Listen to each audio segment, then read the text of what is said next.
요한계시록 10장 5절입니다.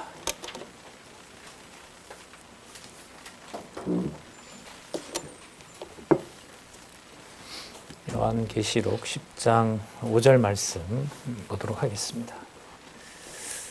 제가 보겠습니다. 내가 본 바 바다와 땅을 밟고 서 있는 천사가 하늘을 향하여 오른손을 들고 세세토록 살아계신 자 곧 하늘과 그 가운데 있는 물건이며 땅과 그 가운데 있는 물건이며 바다와 그 가운데 있는 물건을 창조하신 이를 가리켜 맹세하여 가로되 지체하지 아니하리니 일곱째 천사가 소리 내는 날 그 나팔을 불게 될 때에 하나님의 비밀이 그 종 선지자들에게 전하신 복음과 같이 이루리라. 7절까지 살펴봤습니다. 우리 교재는 개역 성경과 함께요. 우리 성경 강론 68권. 우리 본문 들어있는 내용은 9716쪽인데 우리 잠시 개론 보시면서 본문 이어가도록 그렇게 하겠습니다.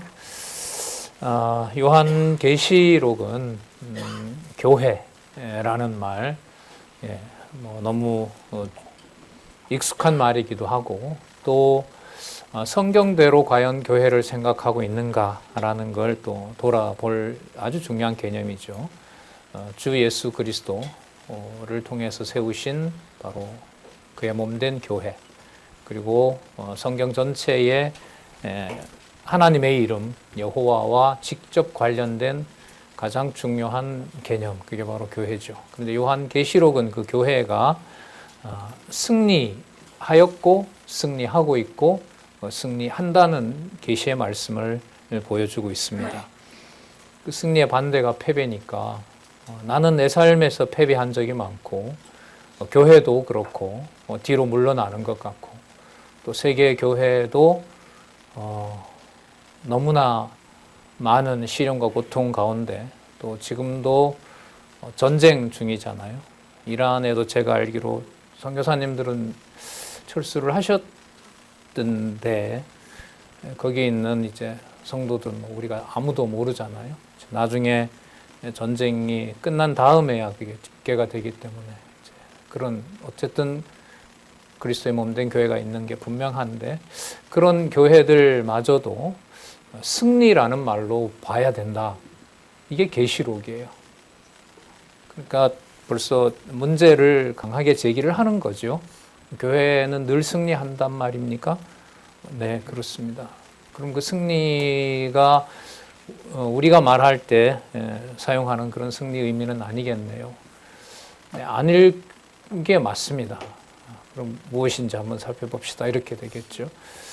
자, 그런데 그 승리 안에 우리가 지금 8장에서부터 살펴보는 내용이 나오는데 바로 진노와 이제 심판이 있다는 거죠. 그럼 저기 진노와 심판은 교회를 빼고 그냥 진노하시고 심판하면 오죽이나 좋겠습니까? 그죠? 그런데 이제 그렇지 않다는 거죠. 예수님 말씀에 의하면 알곡과 가러지를 당신이 다시 오셔서 갈라낼 때까지 놔둔다 그랬거든요. 그럼 같이 상처를 받는다는 얘기 아니겠습니까? 그렇기 때문에 요한계시록을 공부해 가는 것이 긴장도 많이 되고요. 도대체 어떤 의미인지를 묻지 않을 수가 없습니다. 8장과 9장에서 이제 역사적으로 구약에 언약했던 대로 어떤 진노를 하셨는지가 8장에서부터 9장에 나타나 있었습니다. 이건 역사적 사실과 관련된 해석을 좀 그 사실을 계시록에 기록을 하고 있기 때문에 매우 중요하고 구체적이라고 할 수가 있겠죠. 구약의 역사가 이스라엘 역사와 유대 역사 그리고 예루살렘 성전과 관련된 핵심이기 때문에 그것과 관련된 역사 중에 가장 중요한 것이 예수님 오시기 전에 로마 제국이 어떻게 예수님 오시기 전 유대 나라를 점령을 하고 또 하나님 나라의 주권자로 오시는 그리스도를 준비하는지 거기에 초점을 맞추고 있어요. 그 중요한 사건이 예수님 오시기 전 63년 전 BC 63년에 있었던 바로 예루살렘에 대한 로마 제국의 침공이었습니다. 아직 뭐 제국으로 완성된 건 아니지만 강력한 나라였죠. 그걸 성경에서는 첫째 화라고 얘기를 하고 있고요. 그 다음에 예수님이 오신 다음에 약속을 해요. 그 약속 중에 하나가 뭐냐면 유대인들의 가족 관계를, 혈육 관계를 붕괴시키겠다는 겁니다. 가족 관계가 붕괴되고 유대인들이 이어서 하나님을 예배하던 것도 없애버리고 그 공간마저도 다 없애버리겠다는 아주 무서운 약속을 하시죠. 그게 그대로 AD 70년에 이루어집니다. 몇 가지 나와 있는 데이터들을 말씀드렸었잖아요. 적어도 10만 명은 죽고 9만 7천 명 그 먼 거리를 어떻게 잡아갔는지 뭐 상상만 하더라도 잡아서 로마로 데려가고 그리고 예수님의 약속이 이루어지고 그 다음에 또 남아있는 거예요. 그게 우리가 지금 살펴보려는 셋째 화예요. 기록 예언을 한 요한 사도로 보면 95년경이라고 본다면 앞으로 135년이니까요. 40년 동안 그냥 오늘 예언하고 어떻게 보면 죄송합니다. 죽을 바에는 빨리 죽는 게 낫지 않아요? 오늘 예언을 하고 또 40년 후까지 그 예언을 이루시는 게 또 진행이 된다는 거거든요. 그걸 지금 요한계시록은 10장에서부터 11장까지 예언하고 있고 우리는 이제 그 사실을 역사적 사실로 받고 있는 거죠. 그 모든 것들이 주 예수 그리스도의 몸된 교회가 좀 강하게 결론을 먼저 내리면 패배했다고 말하지 말라는 거예요. 거기에 살아계신 여호와의 능력이 분명히 드러난다는 거죠. 이런 그 의문을 이 성경을 기록한 이 내용을 따라가지 않으면 결코 해결할 수가 없습니다. 물론 믿음도 주셔야 되고요. 그 내용들을 오늘 우리가 10장에서부터 또 살펴보고자 합니다. 조금 전에 이제 10장 5절에서부터 7절 내용은 천사가 본문에 나왔었죠. 하늘과 땅과 바다 또 그 안에 있는 모든 것을 만드신 바로 그 하나님께서 그 안에 하나님의 비밀을 두셨어요. 그 두신 비밀이 지금 세 번째 화 AD 135년에 예루살렘이라는 지명이 사라지는 해입니다. 로마가 예루살렘이라고 유대 땅이라고 부르지 않고 로마의 한 언덕, 한 구역 이렇게 지정을 하고 한 사람의 유대인도 남겨놓지 않는 그야말로 공식적으로 이방인에게 밟히는 시간이 시작되는 날, 그 날이 다가오기 전 그 예언이라고 보시면 됩니다. AD 70년에서부터 135년까지는 많은 일들이 있습니다. 여러분 잘 아시는 뭐 베스비오 화산 폭발부터 시작해서 폼페이 곳곳에 지진, 그 다음에 내전, 내란 뭐 이런 게 끊이지 않았습니다. 그리고 기록에 보니까 성전의 그 자녀, 성전이 무너지기 전에도 보면 요세푸스가 저렇게 문이 왜 저렇게 자동으로 열렸다 닫혔다 하지? 아무도 손을 대지 않았는데 그래서 유대인들을 놀라게 할 많은 징조들이 있었고 예루살렘이 무너졌고 그 이후에도 지진이라든지 그런 일들이 벌어진 것을 역사적으로도 확인할 수가 있어요. 자, 이 모든 내용들을 지금 10장 5절에서부터 7절에 보면 그 말씀들을 예언을 하고 있습니다. 7절에 보시면 일곱째 천사가 소리 내는 날, 그러니까 아직 소리를 내지 않았어요. 참고로 일곱째 천사가 다시 등장하는 것은 11장 15절에 나옵니다. 자, 메모하셨다가 계속 이어지는 걸 확인하시면 돼요. 그리고 11장 15절에 나오고요. 그 다음에 15장 1절이 일곱째 천사가 나옵니다. 그러니까 아직 10, 11, 12, 13, 14, 15장까지 그때 일곱째 천사가 이 135년에 일어나는 이 예언을 성취하신다는 것을 확정할 때까지 그 내용들은 아직 중간 본문을 우리가 살펴보면서 확인을 해 가야 됩니다. 자, 그리고 선지자들에게 전하신 복음, 그종 선지자들에게 전하신 복음과 같이 이루리라. 그러니까 반드시 성취된다는 겁니다. 그리고 계속해서 10장 8절에서부터 11절은 천사가 사명을 알려줍니다. 이 사도 요한에게요. 이때 천사는 힘 있는 천사라 그랬죠. 그러니까 앞에 나왔던 천사보다 더 강력한 힘을 가지고 있는, 본문에 나온 말씀으로 보면 이제 하나님의 비밀, 일곱째 그 나팔을 부는 바로 그 천사라고 할 수가 있습니다. 진노에 대한 내용은 더 강합니다. 아까 보시면 땅, 하늘, 바다와 뿐만 아니라 그 안에 있는 모든 것이라고 했잖아요. 그 모든 것에 대한 진노가 일어나는데, 여기에서 중요한 게 사도에게 바로 그냥 15장에 나오는 대로 가서 7대 대접을 나팔을 불고 그 다음에 대접을 쏟아서 다 멸망하게 하시고 그냥 재림하시고 마지막 심판하고, 이게 아니라 그 사건마다 그 시간으로 보면요, 70년 이후에 그 135년은 몇 년이죠? 65년 정도 되잖아요. 그 65년 사이에 중요한 것은 하나님의 말씀이 끊이지 않는다는 거예요. 이게 중요합니다. 그러니까 여러분들과 저에게 있어서 왜 그 성경을 공부했던 그런 기쁜 시간보다 온몸에 상체기는, 사실 생체기는 그 고통스러운 것들이 남아있는 거잖아요. 그런 시간들을 하나님께서 왜 주셨느냐. 그 시간마다 예루살렘이 망한 다음에 또 다른 진노를 하나님께서 보이시기 전에 하나님의 말씀을 끊이지 않고 공급해 주신다는 거예요. 그게 일용할 양식의 비밀이에요. 그러니까 진노를 하지 말고 좋은 것만 먹이면 되잖아요. 얼마나 좋겠어요. 온몸이 간절히 원하는 바죠. 누가 시키지 않아도.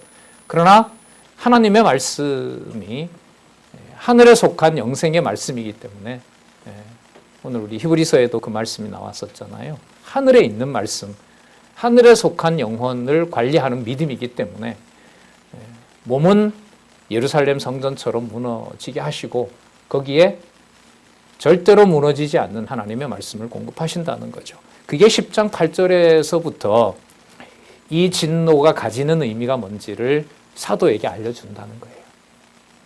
중요하겠죠. 정신을 안 차릴 수가 없죠. 사도로서도. 이렇게 진노가 약속되어 있는데 하나님께서 어떤 말씀으로 당신의 살아계신 것과 또 교회를 보호하시는지 볼까요? 8절에서부터 9절에 보시면 천사의 손에 책을 달라고 하자 가져다 먹으라고 알려주는 내용이 나옵니다. 10장 8절에 보시면요. 하늘에서 나서 내게 들리던 음성이 또 내게 말하여 가로되 내가 가서 바다와 땅을 밟고 서 있는 천사의 손에 펴놓은 책을 가지고 가라 하기로, 내가 천사에게 나와서 작은 책을 달라 한즉 천사가 가로되 갖다 먹으라 라고 하면서 내 배에는 쓰나 내 입에는 꿀같이 달리라고 하고 있죠. 자, 좋은 책인지 나쁜 책인지 단 것과 쓴 것이 같이 들어있는 바로 그런 책입니다. 이 맥락하고 연결이 되죠. 하나님의 정하신 뜻을 이루셔서 그리스도의 교회가 승리함으로써 그리스도가 만왕의 왕, 만주의 주가 되신다는 것을 계시하시면서 이 세상에 있는 주의 몸된 교회마저도 그 진노 아래에서 자유로울 수 없게 하는 바로 그 장면을 우리는 사도 요한으로 먹게 하는 바로 그 작은 책의 비밀이 담겨 있다고 할 수가 있겠죠. 9719페이지에 보면 주석을 그렇게 했죠. 하나님 비밀을 깨달아 아는 것은 매우 즐겁지만 그 내용이 성취되는 것에 대해서는 분명히 쓴일이다. 자, 그리고 음성대로 천사의 그 손에 있는 책을 먹자 예언할 사명을 또한 알려줍니다. 내가 천사의 손에서 작은 책을 갖다 먹어버리니 내 입에는 꿀같이 다나 먹은 후에는 네 배에서는 쓰게 되더라. 저가 내게 말하기를 내가 많은 백성과 나라와 방언과 임금에게 다시 예언하여야 하리라 하더라. 그러면 이 쓰기도 하고 달기도 한 이 내용이 백성과 나라와 방언과 임금에게, 그러니까 바다, 땅, 그 다음에 강에 있는 모든 만물들에게, 또 그 땅에 사는 모든 백성들에게 바로 화가 미친다라는 약속의 내용이 있는 거죠. 쓸고 단, 바로 이 약속이 반드시 이루어진다는 것을 예언하라고 말씀을 하고 있습니다. 자, 그런데 여기서 이제 중요한 설명을 또 이제 이어가게 되는데요. 두 증인 얘기가 이제 그 다음에 나와요. 바로 이건 이 지금 사도 요한이 받은 바 말씀을 전하는 것이 사도 요한이 그냥 이때 우연히 등장해서 명을 받는 것이 아니라 이 양식은 이렇게 쓸고 단 인간이 감당할 수 없는, 그래서 하늘의 비밀을 하나님이 알려줘야 이 의미를 알 수 있는 것을 이미 내가 구약에서 이미 이런 방식을 다 예언을 해놓은 바 있다. 그게 이제 두 증인으로 넘어갑니다. 그러니까 두 증인은 어디로 가냐 하면 구약으로 가는 거예요. 구약으로 가고 또 하나는 예수님께서 변화산에서 구약의 두 증인을 만나죠. 모세와 엘리야입니다. 성경 본문도 여기에 맞춰져 있어요. 사도 요한이 하나님의 비밀이라고 얘기할 때 바로 그 말씀은 구약에 이미 약속했던 말씀을 이루시는 것이다. 여전히 언약과 성취라는 구조 속에서 여호와의 언약이 성취되고 있다는 큰 원리를 우리는 확인할 수 있습니다. 그러면 11장에 증인의 죽음과 그 결과가 나타납니다. 하나님의 말씀을 전하는데 그 증인들이 살지 않고 죽습니다. 바로 그리스도와 관련되어 있는 거고요. 많은 증인들, 복음의 증인들의 삶과도 연관되어 있는 거고, 향후 그리스도의 몸된 교회가 하나님 아래에서 세상을 심판할 때 그 세상이 하나님의 몸된 교회의 증인들을 반드시 뭐 한다? 죽인다. 그래서 6장에 나타난 순교자들의 숫자를 하나님은 채우신다. 그건 단 것이 아니고 쓴 거죠. 하지만 그 쓴 것이 되려면 단 것이 이루어져야 됩니다. 하나님의 언약하신 바가 이루어져야 됩니다. 그러면 쓴 것을 이루실 때 하나님의 비밀이 완성되는 것이고, 하나님의 비밀이 완성됨으로 사도 요한이 아무리 애태워하고 과거의 다니엘처럼 쓰러지고 뭔지 몰라 목 놓아 울기도 한 그 모든 비밀들이 성취된다는 겁니다. 그게 시편에도 그런 말씀 나오죠. 송이꿀보다 달다. 다윗의 수십 년 사울에게 얼마나 많은 죽을 고비를 넘깁니까? 그러나 여호와의 말씀이 송이꿀보다 달다라는 그런 고백이 나오는 것처럼 그 말씀들도 여기서 생각을 해볼 수가 있습니다. 자, 먼저 11장 1절에서부터 6절에 보시면 증인의 예언을 이제 예고하는 내용이 나타납니다. 그런데 11장 1절에서부터 2절에 여기서 무슨 내용이 나오냐면 성전을 재보라.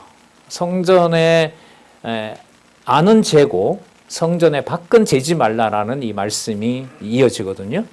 그럼 여기서 성전을 짓는 것하고 성전을 재어보는 것하고 성전을 재지 마라, 바깥에는 재지 말라고 하는 것하고 아까 쓴 것과 단 것이 관계가 있어야 되잖아요.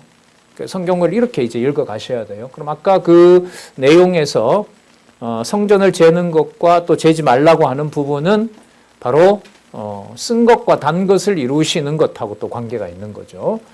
자, 먼저 보시면 그 쓴 것을 이루실 때 전부 멸하는 게 아니고요. 전부 멸하는 게 아니고 누가 거룩한 하나님의 백성인지를 재어놓는다는 말은 뭐냐면 정해놓는 거예요. 성전에 필요한 재료들이 무엇인지를 참 성전의 재료를 성전이 무너지더라도 그 재료가 누구인지를 정해놓는다는 거예요. 그래서 인쳤다라는 말씀이 나오잖아요. 뭐 7,000명 남겨놓는다. 14만 4천이다. 이 모든 것들이 바로 AD BC 63년이라든지 그 다음에 AD 70년이라든지 AD 135년에 그렇게 무서운 그 학살이 일어날 때도 그때 성전을 재어 놓았다는 말은 그 안에 성전은 세 가지 요소거든요. 누가 있어야 뭐가 있어요? 건물이 있어야 되죠. 그 다음에 제물이 있어야 되죠. 또 드리는 자가 있어야 된단 말이죠. 이제 요한계시록에 오면은요, 모형은 완전히 사라집니다. 모형으로서 뭐 제사의 3대 요건 이것으로는 이해하기가 힘들어요. 이 넘어서는 성전의 참 성전은 히브리서에서 모든 실체를 믿음의 실체인 것처럼 하늘에다 옮겨놓습니다. 히브리서 12장에 나오는 아주 중요한 표현들 9가지 있죠. 그게 바로 하늘에 있는 교회이고 장자들의 총회이기 때문에 요한계시록에 와서 이 땅에 있는 어떤 것으로 성전을 설명하려고 하면 설명이 되질 않아요. 왜 안 되냐 하면 63년에 이미 성전에 손을 대게 됐고요. 70년에 이미 무너지게 했고요. 남아있는 135년을 지나게 되면 이 땅에서 남은 자가 누구인가도 파악할 수가 없을 정도가 됩니다. 도대체 뭐가 남았는지에 대한 감조차 없는 상황이 되는 거예요. 거기에 남아있다는 거예요. 그러니까 패배라고 할 수 없다는 거예요. 이렇게 내가 다 끝이 났는데 나에게 뭐가 남았느냐? 뭐 세상에서 얼마든지 할 수 있는 거잖아요. 아니라는 거예요. 주의 몸된 교회는 아니라는 거예요. 자, 보겠습니다. 12장 1절에서부터 2절 천사가 성전 밖은 청량치 말고 앞만 청량하라고 당부하는데 또 지팡이 같은 갈대를 줍니다. 자지요. 하나님의 성전과 제단과 그 성전에 반드시 제단이 있죠. 또 그 안에 경배하는 자들을 청량하되 성전 밭 마당은 청량하지 말고 그냥 두라. 이것을 이방인에게 주었은즉 저희가 거룩한 성을 42달 동안 짓밟으리라. 그러면 이 말씀으로 보면 바깥의 내용은 허락한 게 아니라 어떻게 허락을 한 거라고 말씀을 드려야 되지 않냐면 이방인에게 짓밟히도록.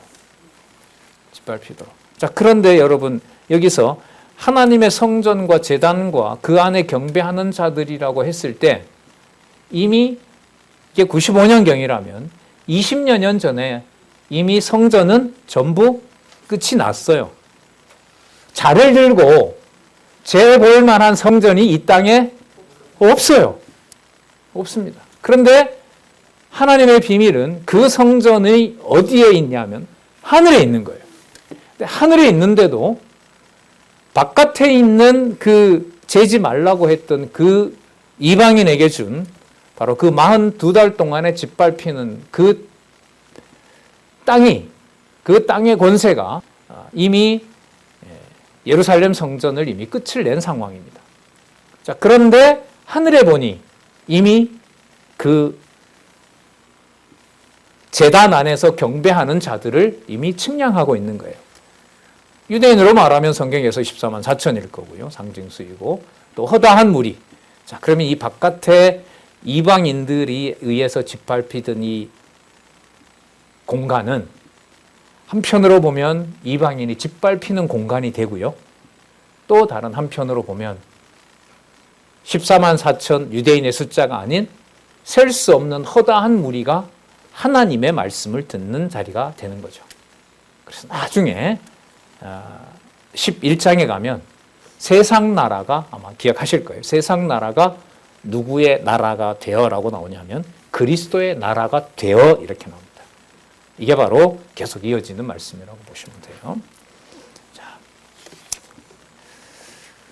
성전당 마당은 청량하지 말고 그냥 두라. 이것을 이방인에게 주었은즉 저희가 거룩한 성을 42달 동안 짓밟으리라. 그러면 여러분 이 말씀이 사도 요한이나 우리가 봤을 때 그때 망했던 예수님의 언약대로 망했던 그 땅이 지금 이렇게 로마에 의해서 짓밟히고 있는 거구나.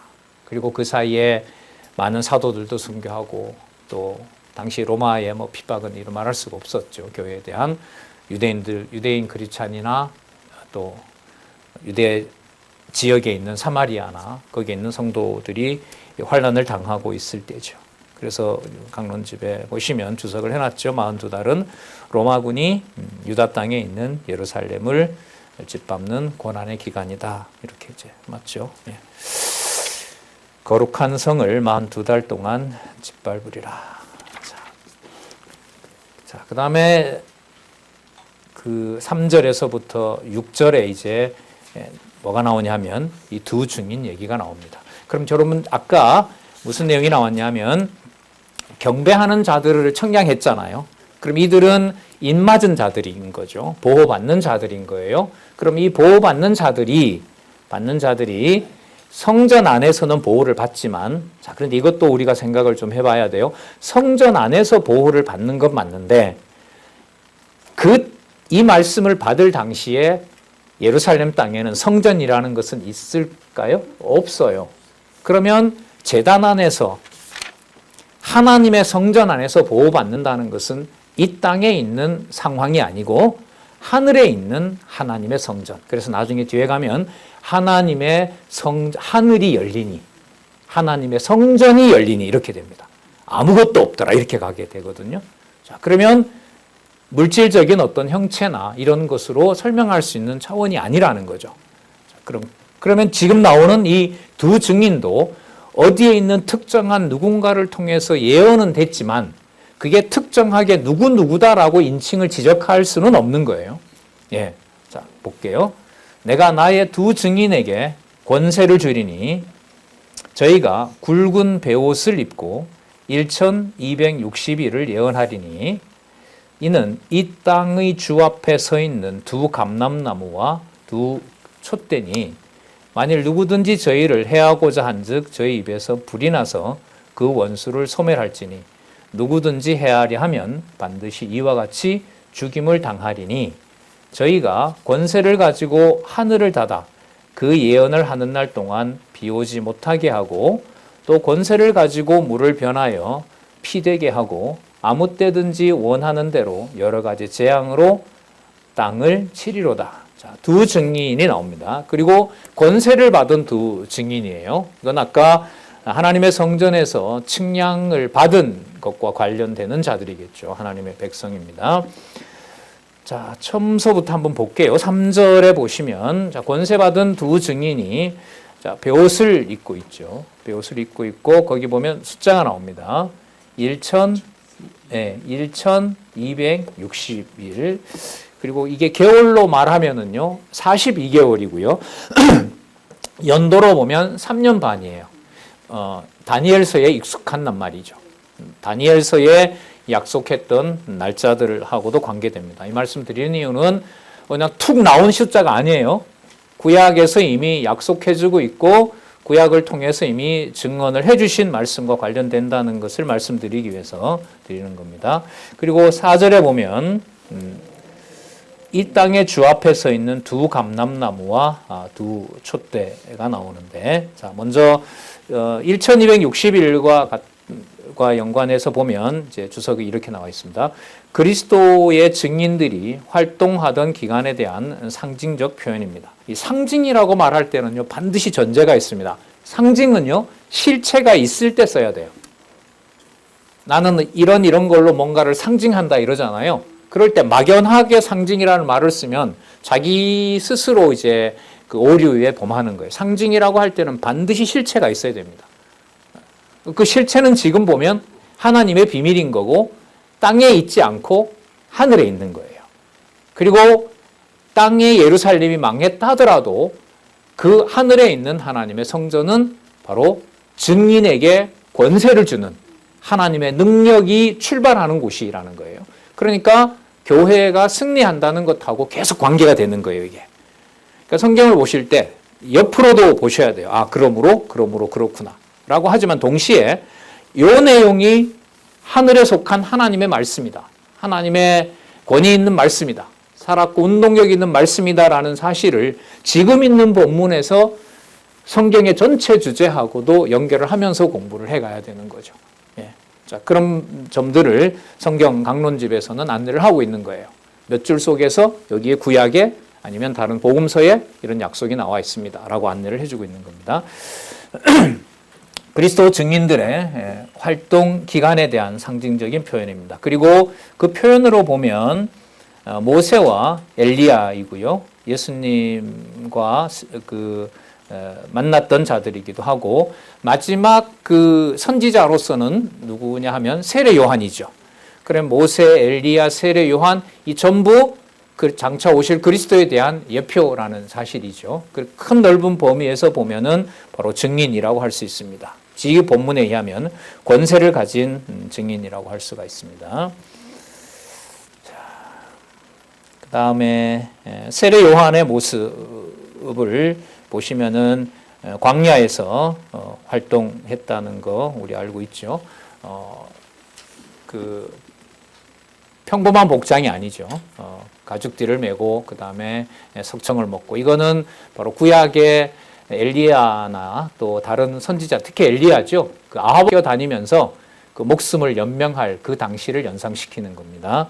그래서 이 세례 요한 그 다음에 모세 엘리야 내용은 6절에 보시면은 나오죠.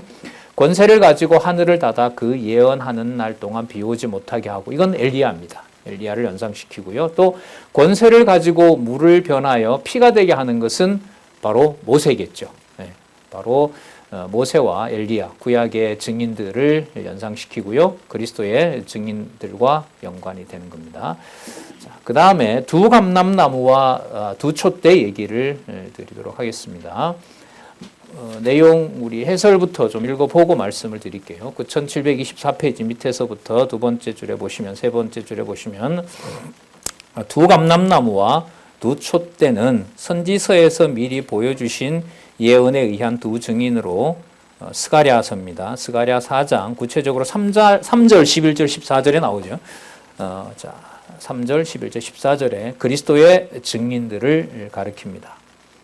그리고 신약 시대에는 성령의 능력을 입은 그리스도의 많은 증인들로 드러났다고 할 수가 있습니다.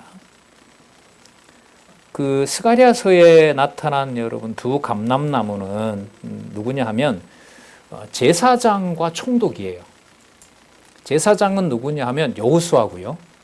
총독은 여러분들 들어보셨을 거예요. 스룹바벨이라고 들어보셨죠. 그러니까 바벨론에서 돌아왔을 때 총독이 누구냐 하면 스룹바벨이에요. 역사적으로는 이 두 인물인 겁니다. 그리고 여러분 촛대는 앞에 나왔어요. 촛대는 바로 뭘 말하냐면 교회를 말하죠. 교회를 말합니다. 그렇다면은 두 감람나무와 두 촛대는 바로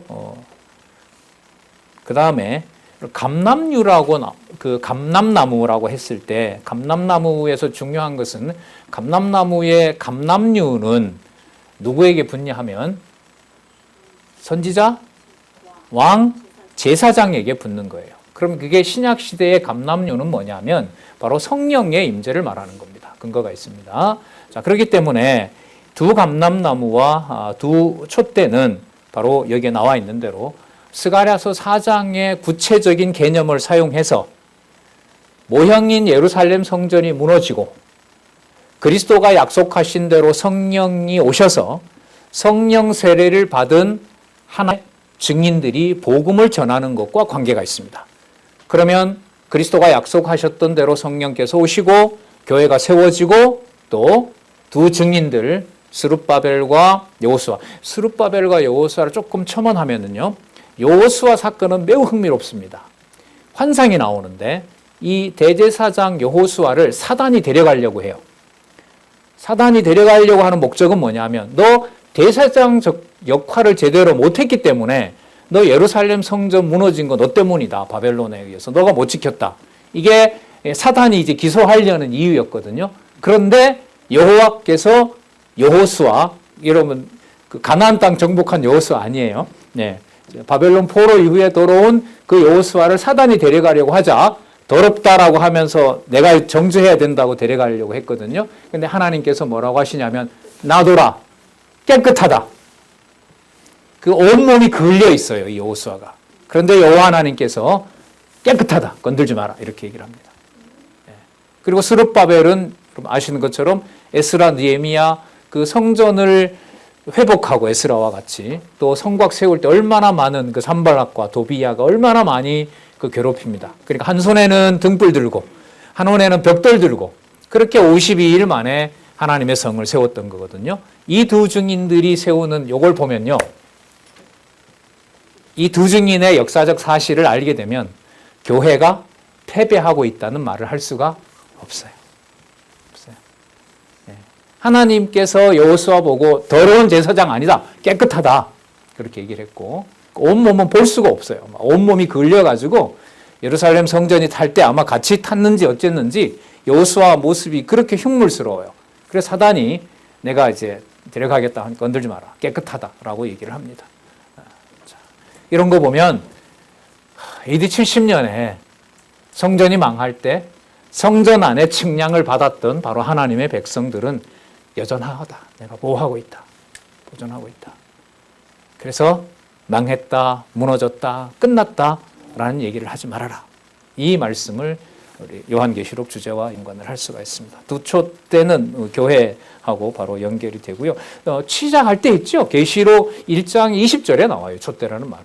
그러니까 지금 이 촛대라는 말은 계시록 시작할 때 말인 거고요. 앞에 나와 있던 바로 두 증인은 선지서 전체에서 선지서의 배경이 되는 예루살렘 성전이 망했을 때도 거기에 하나님의 인침을 받는 바로 하나님의 백성 또 두 증인들이 활동하고 있었다라는 말씀을 전해주고 있습니다. 네, 자, 아까 감람류가 하나님의 영이다라는 말은 이 강론집에서는 이렇게 표현을 하고 있어요. 9724페이지 밑에서부터 두 번째 줄 끝에 보면 보세요. 그리스도께서 부활하여 승천하신 후에 성령의 능력을 힘입은 그리스도의 많은 증인. 자, 그러면 성령의 능력을 힘입은 것은 예수님께서 언약하셨죠. 요한복음 14장 26절, 요한복음 15장 26절. 내가 아버지의 이름으로 예언한 성령이 오면 이렇게 해서 바로 증인의 역할을 하게 되는 겁니다. 그러면 이제 마지막 무서운 이 나팔과 쏟아질 대접 사이에 굳이 이 내용을 해주는 이유는 교회 승리라는 말을 넣지 않으면 설명을 할 수가 없는 거예요. 그러면 아까 사도 요한이 받아 먹었던 책이 들어갈 때는 달고 속에는 쓴 게 어떤 의미인지 감이 오세요? 감이 온다라고 물어야 돼요. 질문을 또 했네요.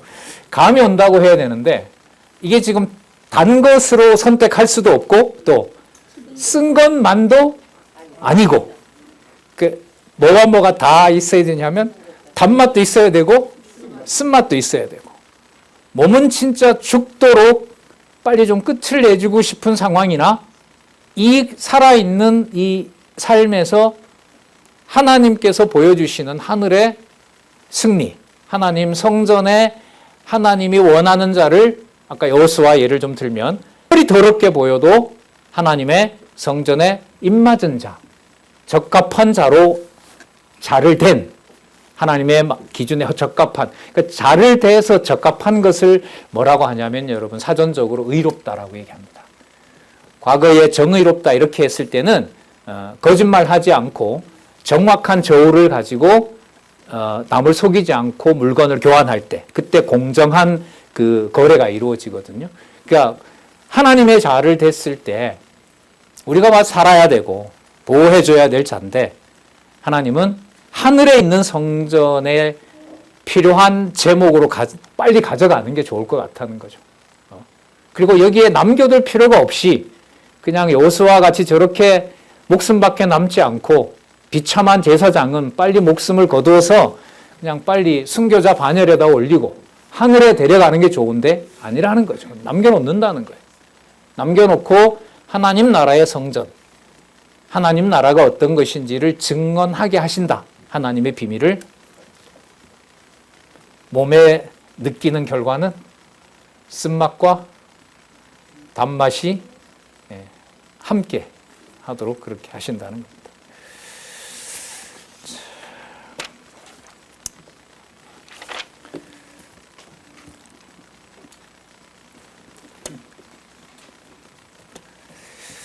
자, 그럼 이 두 증인은 하나님의 말씀의 권세를 받았는데 하나님의 말씀의 권세를 하나님으로부터 받은 권세가 있기 때문에 든든하게 잘 견디면 좋을 것 같아요. 그런데 견디지 못하고 죽습니다. 자, 그 내용이 11장 7절에서부터 10절에 보시면 무저갱에서 올라온 짐승이 두 증인을 죽인 것을 보여줍니다. 이게 그러니까 AD 70년에 예수님의 약속대로 멸망한 예루살렘과 그리고 또 다가오는 세 번째 화, 그 무서운 것 사이에 일어나는 상황을 사도 요한에게 알려주는 거라고 여러분 정리를 하시면 되고요. 자, 그 증거를 마쳤어요. 그런데 7절에 보면 무저갱으로부터 올라오는 짐승이 있습니다. 이게 앞에 9장에서 나왔었죠. 무저갱에서 올라오는 짐승을 여기서 씁니다. 이 무저갱이 또 나와요. 나중에 저기 17장에 가면 계속 이어집니다. 그러니까 이 요한계시록에는요, 어떤 독립된 단어가 있으면 안 돼요. 요한계시록 내에서도 계속 연관이 돼야 돼요. 그 맥락을 보셔야 되고, 자, 일단은 무저갱으로부터 올라오는 짐승이 저희로 더불어 전쟁을 일으켜 저희를 이기고 저희를 죽일 터인즉, 그러니까 증인들을 얼마나 많이 죽입니까? 그리고 예루살렘도 멸망시켰고요. 저희 시체가 큰 성 길에 있으리니, 자, 시체가 큰 성 길에 있으리니 그 성은 영적으로 하면 소돔이라고 하고 또 애굽이라고도 하니 곧 저희 주께서 십자가에 못 박힌 곳이니라. 그냥 막 다 모으네요. 소돔 창세기 초반에 나오죠. 창세기 19장에 나오나요? 애굽은 출애굽기에 나오고요. 예수님께서 십자가에 못 박힌 곳은 예루살렘이죠. 지명으로 보면 골고다라고 구체적으로 나옵니다. 근데 지금 여기에서 보면 골고다나 애굽이나 소돔을 다 한 개념으로 봐요. 그럼 여기에서 아까도 말씀드렸는데 요한계시록에 나오는 어떤 지명이나 인명이나 숫자나 이런 것들을 어떤 구체적인 몇 년도 몇 월 며칠에 딱 맞추게 되면 위험해져요. 풀리질 않아요. 그러다 보니 이게 어려운 거예요. 그러니까 해석을 하는 사람은 명확하게 누군가를 지정을 하고 싶거든요. 근데 지정을 하는 순간 해석이 막혀요. 막힙니다. 그래서 지금 이 강론의 어떤 저자는 원로 목사님은 이걸 성경 본문 구절을 거의 2절에서 해석하고 또 연결하고 이렇게 하고 있어요. 지금 여기는 7절에서부터 10절까지 설명을 하고 있는데 좀 더 보도록 하겠습니다. 일단 좀 본문을 볼게요.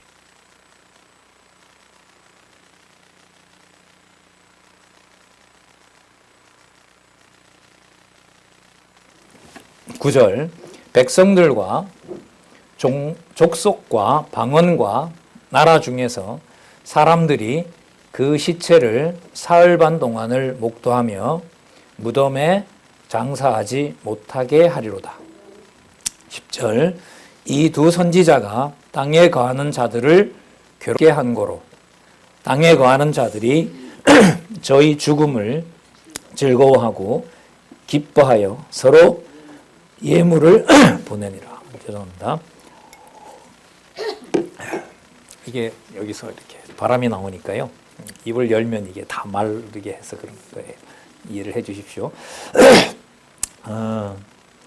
하나씩 보도록 하겠습니다. 자, 소돔, 애굽, 그 다음 예수님께서 주께서 십자가에 못 박히신 곳 이렇게 되는데, 여기서도 주께서 십자가에 못 박히신 곳이 반드시 예수님만을 말하는 게 아니고요. 아까 증인들을 포함한다고 보시면 돼요. 그러니까 어떤 특정 장소 개념을 벗어나게 된다는 거. 자, 왜냐하면 그 실체는 이 땅이 아니라 하늘에 속한, 아까 하나님의 성전이라 그랬죠. 그 하나님의 성전이 이제 열리게 되거든요. 거기가 실체이고 바로 예루살렘, 거룩한 성 예루살렘, 새하늘과 새 땅과 연관이 되기 때문에 지금 이 세상에 있던 지명들을 하나로 모아갑니다. 이제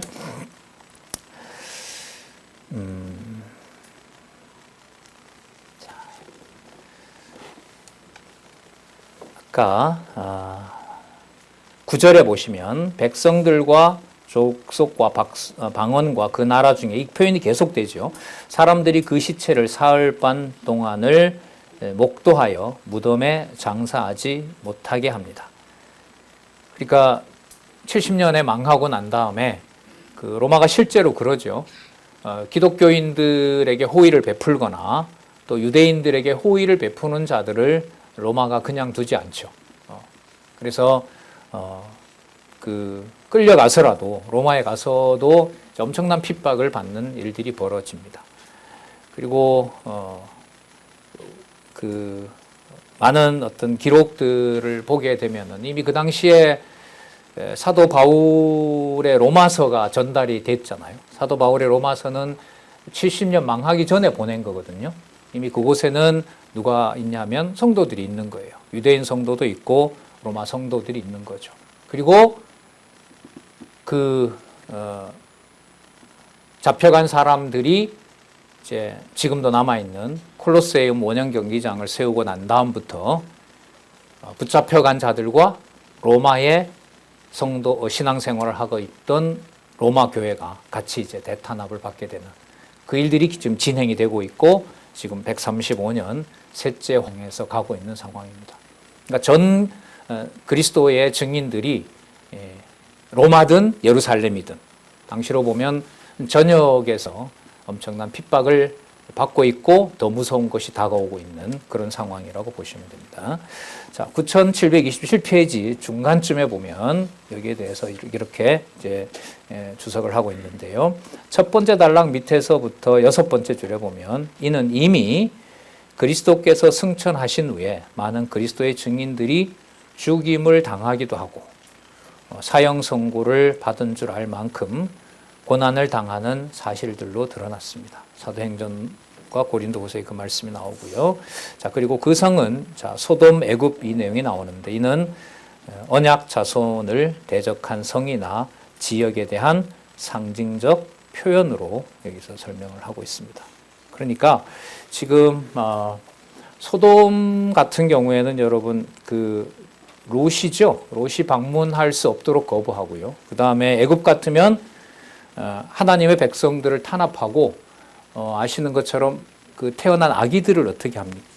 죽이죠. 그리스도의 십자가 죽음하고 연관이 되고요. 그리고 그게 예루살렘 골고다에서 결국 예수님을 죽이는, 그래서 이 사건을 지금 하나로 모으고 있는 거예요. 하나님의 천사들마저도 욕보이고자 하고 그 다음에 태어나는 하나님의 언약 자손들을 죽이는, 그리고 예수 그리스도가 죽는, 그래서 성전 안에 측량을 받은, 성전 안에 택함을 받은 백성들이 증인들이 그 복음을 전하는 것이 세상이 듣기 싫은 거예요. 죽지만 우리 안 죽는다. 그리스도가 살아나셨다. 그걸 증언하자 하나님께서 좀 더 보호해 주시면 좋은데 무적행위에서 올라오는 짐승한테 이 증인들을 또 맡겨. 이 내용이 여러분 11장에 이어집니다. 예. 다음에 계속 이어가도록 하겠습니다. 예. 7장 11절부터 정리하면서 자, 그다음 내용으로 계속 이어가도록 하겠습니다. 기도하겠습니다. 하나님 아버지, 진리의 말씀을 이 시간 이렇게 기록한 글을 통해서 또 알 수 있도록 풀어놓은 또 말씀의 증언자들을 통해서 이 땅에서 이렇게 편안하게 이 말씀을 받고 있습니다. 감당할 수 없는 축복과 은혜 가운데 진리의 말씀을 통한 신앙생활을 할 수 있도록 허락해 주신 이 무한한 사랑을 찬양하고 또 찬양합니다. 측량함을 받은 주의 증인들이 무서운 권세 앞에서도 진리의 말씀 사수했던 것처럼 귀한 주의 지체들과 동역자들 진리의 말씀 더욱 사랑하고 하나라도 땅에 떨어지지 않도록 아름다운 일을 해 갈 수 있도록 보호하여 주시옵소서. 예수님의 이름으로 기도드렸습니다. 아멘.